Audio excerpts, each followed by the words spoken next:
Okay. Oh, we're live. Tribe Talk. Hey, it's Tribe Talk. Hey, what's up, guys? We're talking about empathy and the different variants based on the show we just did, which I definitely recommend you watch if you haven't seen it yet. Now we're going to take your comments because your comments are dope AF. Brian King says, honestly, most patients just want someone to talk to. I know every one of you have been trapped in a patient's room because they just keep talking. So if you have cognitive empathy, what patients really want is they want compassion. They want someone who cares about them and they want to feel seen. Right. And this is how I am as a patient. I want that the doctor knows who I am and what I'm going through, but I don't want them to feel my pain. I don't want them to be devastated by a diagnosis that I have. I want them to respond with calm and caring in a way that I feel confident that I'm being taken care of. Yep. This is what patients want. Now, when you get stuck in a room, it used to be I would get really pissed off because I've got like 30 patients. I'm a hospitalist. I'm going around. I'm trying to do my U-turn at the foot of the bed at the apex of my burnout, and the patient wants to tell me their life story. Why? Because they don't feel heard. They don't feel like you understand cognitively what's happening with them. They don't want you to feel their pain. They want you to understand their pain so that you can provide calm caring, right? And so now when I see that happen, I'm actually much more patient, and there's a way to guide it. They're a little bit taking advantage of you too, though. I mean, because they know that you sort of have to listen to them. Well, you ever seen somebody do this to like a cashier in a grocery store or something? They just start just ear beating this cashier. Yeah, and he's just like, ah. And it's like, well, Susie didn't get into college, and it's like, I don't care. I'm the cashier at the grocery store. This is true and not true, Tom, because how many freaking times have you seen a doctor just take a shit on a patient, just like walk out of the room? I mean, I've literally seen them go, okay, next time, and then out. So patients don't have control in that situation. Right. And so in an ideal world, yes, what I think is that, again, if we understood the nature of what our patients want and need, then I think we could provide it in a very efficient way that is compassionate towards all our patients, because we do have limited time and resources. And we have to click the fucking boxes. I haven't had that experience much. I tend to have doctors or nurses who do a good job and are trying to listen to whoever it is. Lucky. Yeah. That's good. That's good. All right, let's read another one from, let's see. Christy says, when we give our all to treat our patients as people and our own employees can't do the same for their or employers can't do the same for their employees, it makes a big difference in your own self-worth. Well, so let's think about like administration and that, and this eternal conflict between frontline care providers and administration. It doesn't have to be that way, because there are a lot of administrators who were frontline care providers who have not just cognitive empathy, but compassionate empathy. Right. They not only feel your difficulty because they've been there, but they want to help you. And I've seen this. I've gotten messages from people around the country. I've been on the front lines with people who treat the whole team as the team. That's how it should be. Now, I think where that fails is where we either lack empathy, we've walled it off because we're burned out, because maybe they had emotional empathy, they got burned out and they built a wall. That's the most dangerous thing, because when an administrator or a frontline care giver builds the wall because they burned out with emotional empathy, taking on pain as their own, that's when shit goes bad. And the communication stops. We stop walking in each other's shoes in the sense that we don't understand what it's like to walk in someone else's shoes. So if the CEO was formerly a nurse or a doctor, they know what it's like to walk in your shoes, but they don't take your pain as their own, because that would cripple them. They would actually make stupid fucking decisions. So, and this was my problem when I dabbled a little bit in administration. I felt their pain as my own. I had emotional empathy with the staff. And that was crippling, because you realize, oh my God, we're going to go bankrupt because we would overstaff.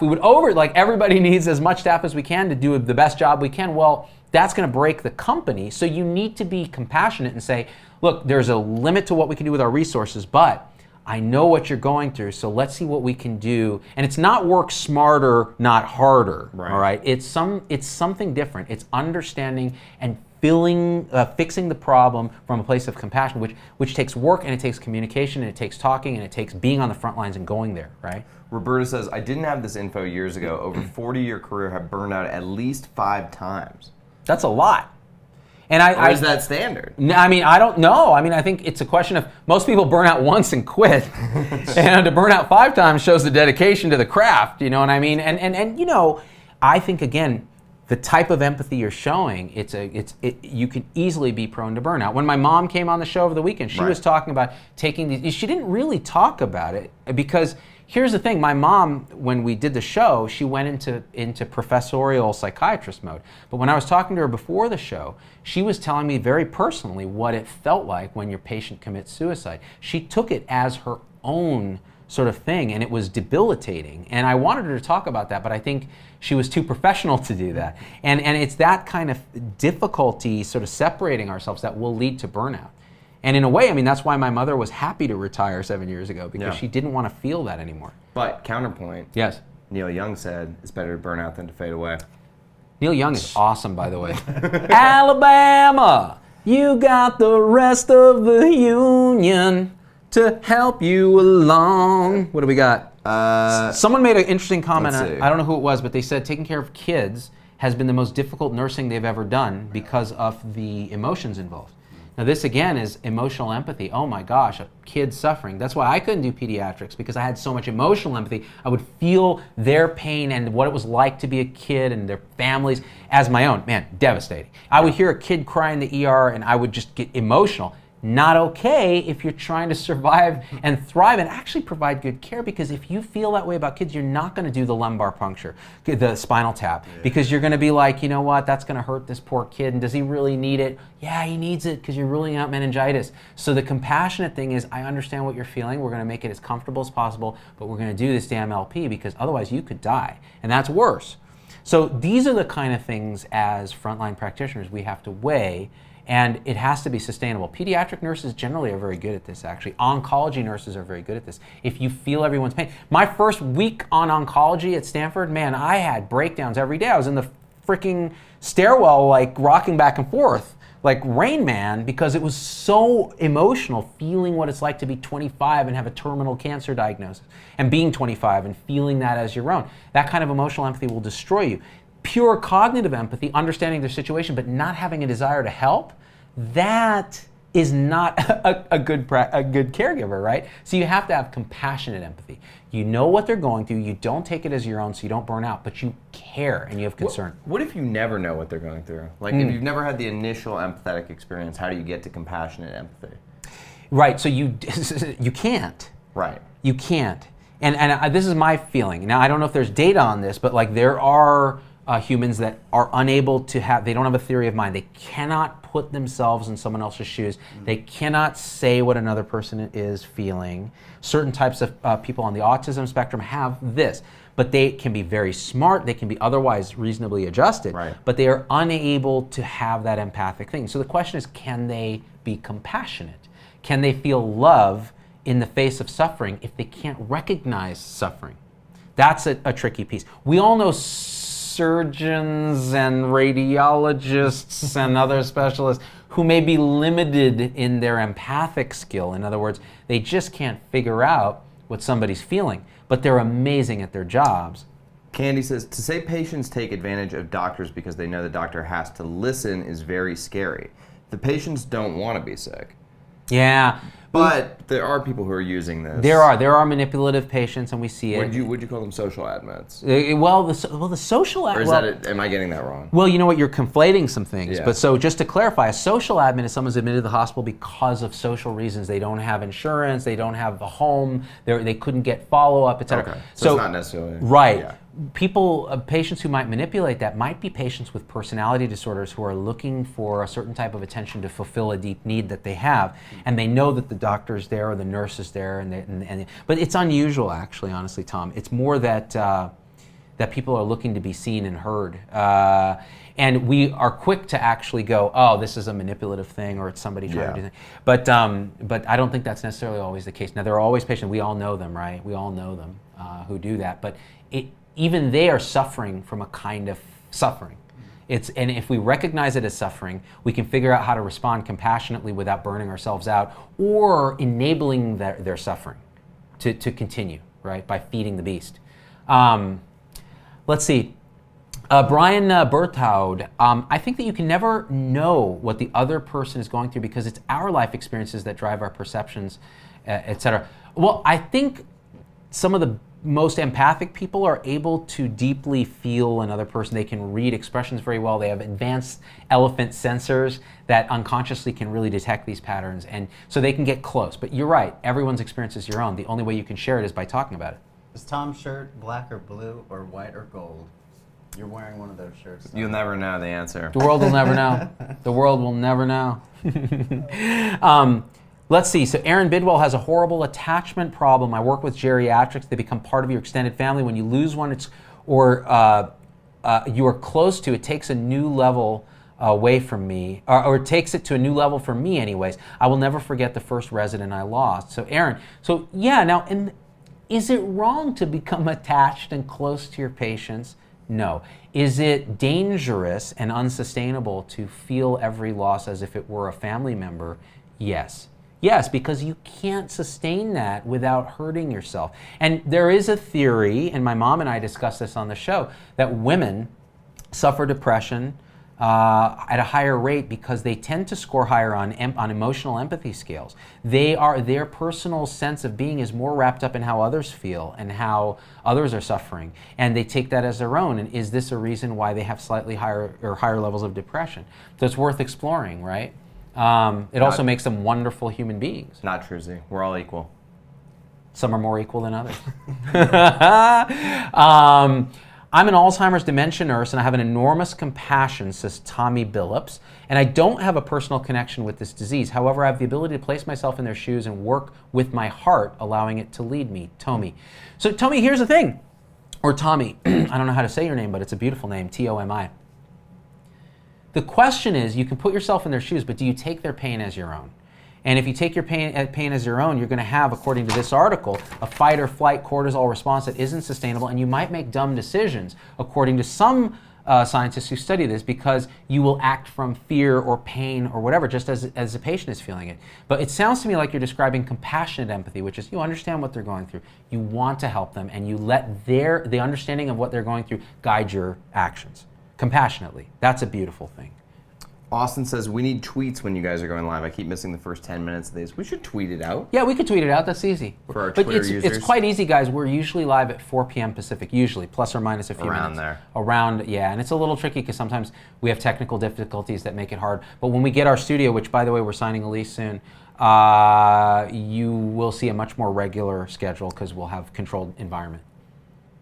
Let's see. Kat says, getting attached to patient is one of the reasons I work in acute care. When you don't take care of the patient long term, it's easier to keep your relationship more sympathetic rather than empathetic. Okay, let's unpack a few of these things. So sympathy is feeling bad for someone, like it's pity. So it's kind of like, oh, you know, that poor guy. You don't necessarily feel their pain. You're just like, oh, you know, poor guy, what's going on? Whereas, you know, compassion is love in the face of suffering, and we've talked about the 3 types of empathy. Watch the previous cast to get that full download. It's right in the first minute of that cast. What she's talking about is a reason I went into hospital medicine, because I had a lot of emotional empathy, especially back then, before it was beaten out of me, before I built the wall, and then subsequently let it come down later in life. Hospital medicine was great because you have an acute experience with someone when they're at their most vulnerable, they're having the worst day or minute or life or hour or week of their life, and you can come in and help very quickly, but you don't take their problems long-term as your own. That's what I found very difficult in primary care, because I had all this emotional empathy, so I would worry about patients when they weren't in the hospital, and I'd worry about their lives and their families, and constantly worrying, it really can burn you out if you don't understand what type of empathy that is and try to modify it to a compassionate empathy, right? Compassion has to also be directed inwards towards yourself. I'm a good person, I'm worthy of love and compassion, and I'm not going to burn myself out because that's not going to do anyone's good. And that's a piece of it, right? How do you do that? How do you do that personally? Sometimes there are actually meditations where because look, there's a difference between self-pity, which is easy. Oh my God, my life is so shitty. I fucking hate it all. Fucking Tom is so retarded. I just hate it. I hate it. You're right. You're developmentally delayed. That's a more PC term. No, self-pity is a very damaging and counterproductive kind of thing. Self-compassion is very different. And you can meditate on this, the Buddhist compassion meditation, Metta it's called, where you really look at yourself and you wish, it's very simple. You see yourself as an object of meditation and you say, I'm actually deserving happiness and peace and a lack of suffering. And I wish myself well, and I hope that I don't suffer, and this kind of thing. And because you're worth it, you're worthy of it, right? You're not a bad person, even though you have occasionally thoughts that you could say are not good or whatever. You as a person are exactly as you're supposed to be, and you don't deserve to suffer any more than anyone else. And then you can expand that once it's on yourself. You can expand it to everybody else, to your friends, your family, your loved ones, people you don't know, you're neutral towards, and ultimately your enemies and people in strange countries. You can start to expand the circles of compassion, and that's a very advanced meditation. But if we had more of that in the world, it might be a better place. I could never get to there. Never. Yeah. Because I just feel like, well, whatever, Tom. Like, just suck it up, get through it, whatever. Like, you don't have to have love for yourself, love for anybody. Just do it. It's a function of life. You're very hard on yourself. Like Tom is extremely hard on himself. Like, he will beat himself up if there's a glitch or something happens, or we post something that doesn't really resonate. He will beat himself up. And I think some of that is that it's just who you are, but you're also young and you haven't really. Like when I was young, I was the same way, dude. I had so much self-doubt and self-hate, and I still have a lot of doubt. That's just the nature of being a human. But I've learned to accept who I am and say, you know what, I'm okay. I make mistakes. That's okay. And so on, and it's a requisite, actually, I think, for loving others in a big way. But it takes work and time. Yeah, that sounds hard. Yeah, it's hard. I hard. don't know how to get there. You'll find your way. You already are. He's full of shit. See, he's being hard on himself now because that's who he is. But I think he's on track. I just feel like a lot of our audience members are like, nurses and not everybody, but some people have to be like me, where they just go through their day and they take care of other people, and they go to work and they take care of people. They go home, they take care of people, and they never look inward at themselves until they just totally break down. Yeah. And, and you see it all the time. Right. You see it all the time, and then they break down, or they're kind of subverting it unconsciously. It comes out in other ways. So you're mean to your kid, or something else happens, and this is a very common thing, right? Yeah. So the first thing is realizing what you're doing, actually being able to see what's happening in your own space. So are you showing empathy? Are you showing compassion? Are you showing cognitive empathy? Are you showing sympathy? What is it that you're displaying? And then point it inwards. Well, how do you feel about yourself? Do you feel bad for yourself? Well, that's not a very good long-term response. Do you feel accepting of who you are, but you're always trying to make yourself better? Well, that's... This languaging, though, is hard for me, and I think... Yeah, because it's kind of wussy... Well, no. Yeah. Just because it's like, how do you swim, Z? Well, the thing is, Tom, you just get in the water, you start swimming. Yeah. That's what it sounds like. Well, okay, so let me give you something. Let me give you something actionable. Go online, guys. Go look up Buddhist compassion meditation, and it will give you a process for doing it. And at first, it sounds stupid as fuck. It sounds like, okay, this is stupid bullshit that it's like hypnotism almost. But what it really is, it's almost a mantra that you say. It's like, I accept who I am. I want myself to be peaceful and free of suffering, and I love myself, and so on. And those and there's specific algorithms for how to do that. The more you do it, the more it actually starts to work. And it takes repetition and practice. And then you'll start to feel it. When you feel it, then you know. When your elephant feels it, then you'll be like, okay, now I kind of understand it. And have you ever done ecstasy? No. Yeah, of course not. Let's say you have MDMA. There is a feeling many people get that is a almost indiscriminate love and joy towards everybody. And that kind of feeling can actually be cultivated in a non-drugged state through practice, meditation, etc. Some people are born with it, but most aren't. Most have to work really hard at it. The great adepts, the sort of spiritual adepts who are really good at this, they just say, my whole brain is basically full of loving kindness towards others, and a sense of peace and acceptance of people. And even when they're being very mean, they can see the suffering, and that's the root of their meanness, and actually still love them in return. Now, Logan might say, well, that's not how we should be treating ISIS, because they're bad people and need to be blown up. I agree. The compassionate response to ISIS may be blowing them up. Death to ISIS, y'all. Death to ISIS, y'all. But it might be worth even the experiment of going, well, okay, what kind of suffering would drive a person to strap explosives to themselves and be a complete fucking asshole? A pretty bad suffering, probably. But they should still be destroyed. This is from Jennifer Fulton. She says, I am very much the person Tom is describing. Take care of patients, take care of the front line, take care of the docs, come home, take care of the kids. I forget to take care of me.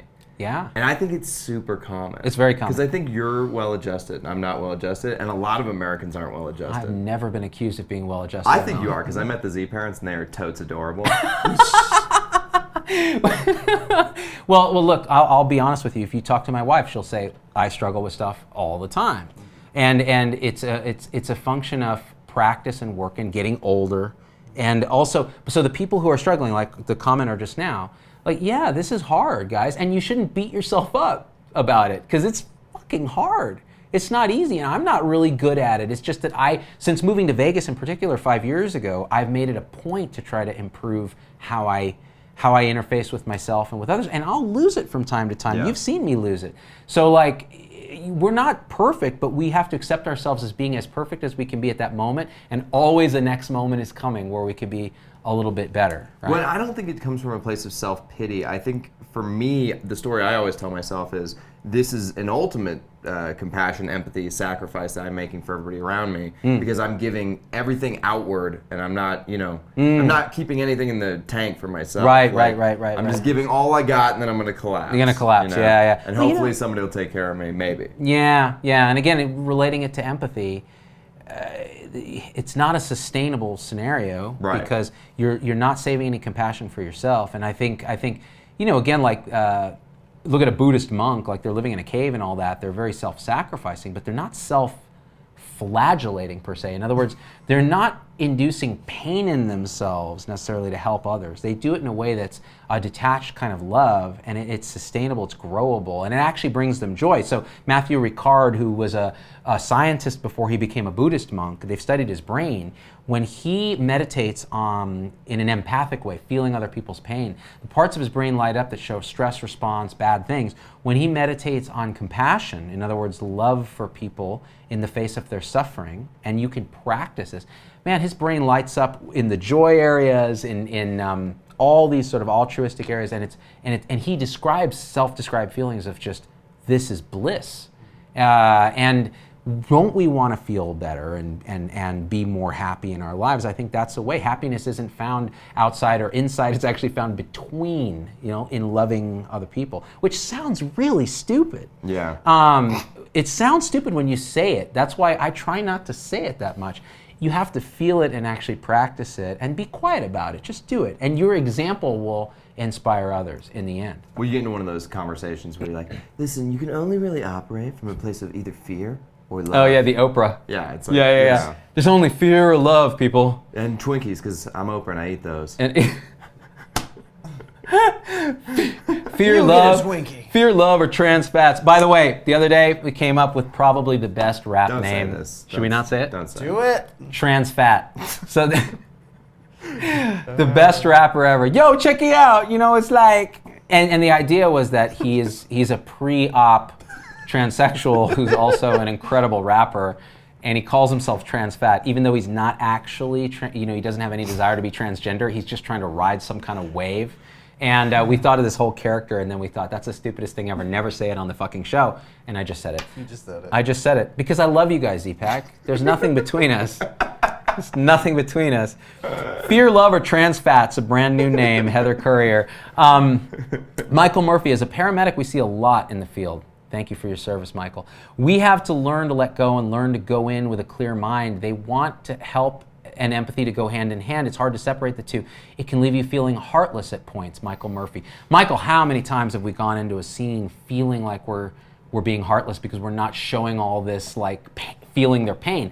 It is more heartless to go in and break down into tears, okay, when what they want to see is competent, calm concern and caring for them. So I'm going to do everything I can because I'm competent. The highest form of love is being very competent at what you do. That's why I have no patience for people who don't take pride in what they do, because the highest form of love is being competent at what you do and being the only person who can do what you do at that minute. Like, that's a gift to the rest of the world and to yourself. So you have to step up to do that. And burning yourself out with emotional empathy is going to destroy that, right? Or walling yourself off totally and feeling nothing. Kristen says, "Oh God, here goes the audio." Oh, is it scratchy? Let's see. Let's listen. So we're gonna. Yeah, there it is. Wirecast. It is Wirecast. Wirecast. Okay, listen to me right now, people. I know the audio's garbled. I'm going to fucking tell you what I think about Wirecast, this piece of shit software. They don't even give you support, all right? It's a software that we use to stream this. We've tried to email them. They don't respond. You pay $500 for the software. They don't respond. We've reached out to Facebook. They're like, it's not our problem. We reached out to the box that makes the audio. It's not their problem. We reached out to Wirecast. It is your fucking problem, Wirecast. You're breaking our audio, messing up our show. It's happened. Did it in the computer. Yep. Let's see. Yeah, do it again, do it again, do it again. Talking. Okay, is it better now? Yeah, now it's better. Is it better? All right. Pretty A much. little bit. It's still a little jacked up. Interesting. Okay, Wirecast, listen, Z-Pack, I want you to email Wirecast. Their company is called Telestream. Telestream, Telestream, okay? And you tell them that they are fucking with our show, and that makes me really angry. Do you remember, Tom, earlier in the cast when I said sometimes I lose it? I'm losing it right now. It's scary. Anyways, I love you guys. I mean, empathy is the thing. Compassion. It's about compassion. How's it sound now? Hello, check 1, 2. It's still a little crackly, isn't it? I can change it to the laptop input. Try that. Let's see what happens. Guys, we're going to fix this audio issue live so it never happens again, hopefully. So hang with us. You're our beta tester. Just hang out. Sounds better. Or leave if you want to. It's still a little. Oh, it's still crackly? A little Okay. crackly. So somehow Wirecast is doing something. Now, if I'm wrong and it's not Wirecast, I'm going to feel like a shithead.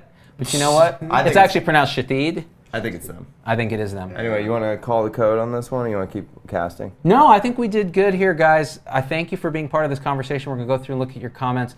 You can share this cast and share the other cast. The other cast is a little more shareable because there's less fucking dick and all the other stuff that we say. Balls. But we want to have an unvarnished, uncensored conversation the way we would in a lounge or a break room. And we don't think the CEO's walking by. Exactly. So that's what this space is. That's what TribeTalk is. It's the tribe, the Z tribe together, the frontline healthcare people and administrators, everyone who wants to make it better, talking shit with each other, uncensored, with no holes barred. So we want to give this out there, but we also want you to share the more shareable one, which is the first cast we did. All right, guys, we love y'all. Go to Patreon. Yeah. Donate. And that other website. That other website that can't rhymes be with named. Scamazon, and if you shop through a certain link, we're not allowed to advertise. You will help us out. Also, Yes. shout out to my boy Transfats, the dopest non-binary gender fluid rapper in the galaxy. Yo, I'm straight out the fryer, a crazy motherfucker named Transfat. We out.